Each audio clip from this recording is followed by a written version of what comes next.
Hello, guys. Welcome, everybody, to Blue Purple Haze podcast. I am your host, Isaac here. Well, the Chicago Cubs, they win over the White Sox last night. 10-5 was the final score. Man, was it a thrilling ride last night. Boy, what a game it was, the Cubs win. This was a big win, if I'm being honest. So, which they might have a chance now to retain against the Brewers, or they will still keep that first place against the Brewers. So the Cubs, though, right now, the Cubs batting lineup, though, I believe the biggest story is the Cubs batting lineup coming alive. Finally, after five or 6 days of where the bats just were non-existent, but last night against the White Sox, they combined for 10 runs and 14 hits. Incredible, and I mean very, very incredible by the Cubs. And when the game was close, it was a 4-4 game through after the bottom of the 6th inning, after the White Sox tied it up at 4-all. Well, actually, I think it was the bottom of the 5th. The White Sox tied it up at 6.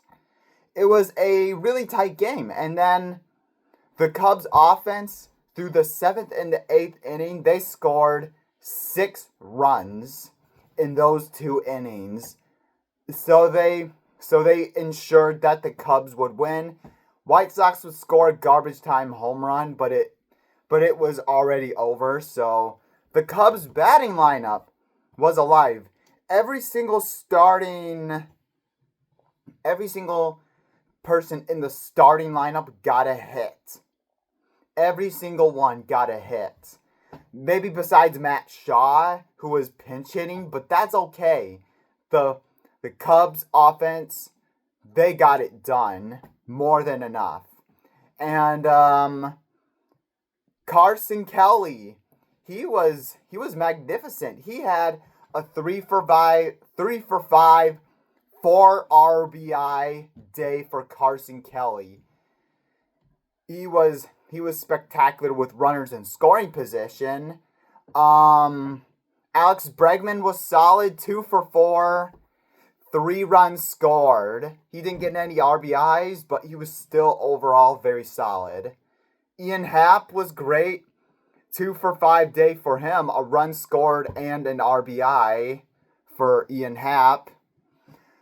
I mean, the batting lineup was spectacular, and yes, you can say that the White Sox, they did have a bunch of wild pitches that went in the Cubs' favor, but 14 hits, that wins you games. And I knew that going up against the White Sox, the batting lineup needed to carry the team, and they did that. But they still need to do that.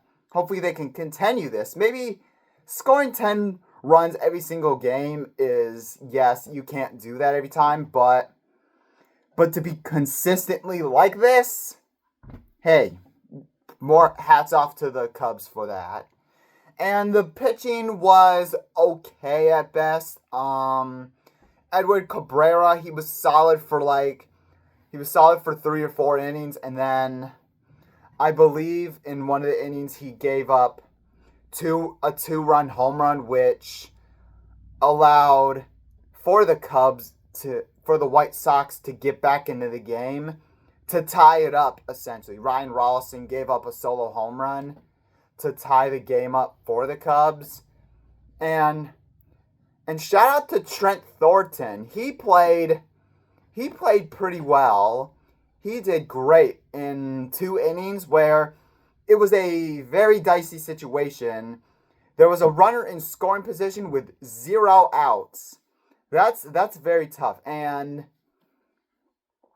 Trent Thornton did a good job at holding the White Sox off to 0 points to keep the game at a tie. He did his job, and plus a scoreless, and plus a hitless inning for Trent Thornton as well. So, shout out to him. And also, one of the unsung heroes is Nico Horner at second base, making plays. I mean, I don't know how he does it. It feels like his glove is a magnet, and that dive was incredible to make a play at second. I mean, he's one of the best second basemen out there. And not just the best batter, but also, got to remember, he is great at second base. So, a big win over the White Sox, have a chance to win the series tomorrow. And now the Cubs are 29-16 right now. So, what can you say? A great win last night. Let's go. Thank you guys so much for watching. Hit that like button. Hit that subscribe button if you haven't already. Go Cubs.